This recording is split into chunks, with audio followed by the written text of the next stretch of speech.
Hello friends, welcome to Navee's kitchen. இன்றைக்கி நம்ம ஒரு சூப்பரான ரெசிபி பார்க்க போகிறோம்.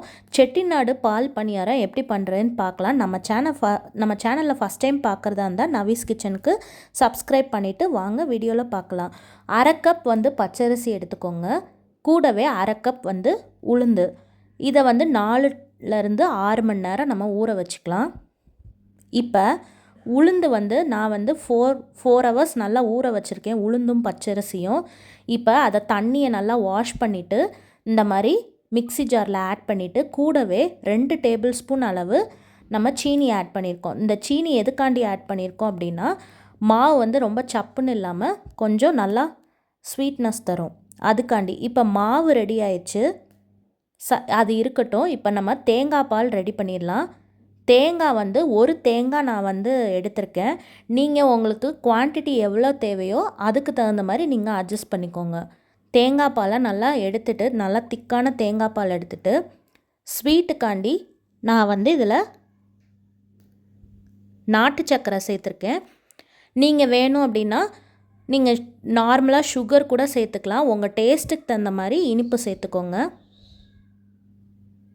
இப்போ இதை நல்லா கரைச்சிக்கணும். நம்ம தேங்காய் பாலோட நல்லா மிக்ஸ் பண்ணதும் கரைஞ்சிரும். இப்போ பேனில் ஆயில் வச்சுருக்கேன். நல்லா ஆயில் சூடானதுக்கப்புறமா இந்த மாதிரி சின்ன சின்ன பால்ஸாக இந்த மாதிரி கொஞ்சம் கொஞ்சமாக இந்த மாதிரி வச்சுருங்க. ஆயில் நல்லா சூடாகணும். மீடியம் ஹீட்லேயே வச்சுருங்க, இல்லை அப்படின்னா சீக்கிரம் செவந்துடும். இப்போ ஒவ்வொரு பால்ஸாக அந்த மாதிரி குட்டி குட்டியாக ஆட் பண்ணிக்கோங்க. ஏன்னா அதுவே ஆயிலில் போட்டதும் இன்னும் நல்லா சைஸ் பெருசாக வரும். அதனால் சின்ன சின்ன பால்ஸாக சேர்த்துக்கோங்க.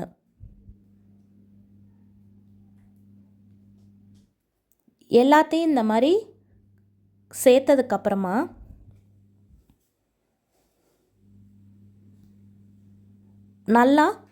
அது நல்லா குக் ஆகட்டும். பாருங்கள், அது ரொம்பையும் டார்க் ப்ரௌனாக ஆகாமல் ஓரளவுக்கு ஒயிட் கலராகவே நம்ம எடுக்கணும். பாருங்கள், இப்போ நல்லா அந்த பால்ஸ்லாம் நல்லா விரிஞ்சு கொடுத்துட்டு பெருசு பெருசாக உப்பி வந்துருச்சு பாருங்கள். இப்போ நல்லா இந்த மாதிரி மிக்ஸ் பண்ணி விட்டுட்டே இருங்க. ஃப்ளேமை மீடியம் ஃப்ளேம்லேயே வச்சுக்கோங்க, இல்லை அப்படின்னா செவந்துடும். இப்போ நல்லா 2 சைடும் இந்த மாதிரி வெந்ததுக்கப்புறமா இதை நம்ம இப்போ எடுத்துடலாம்.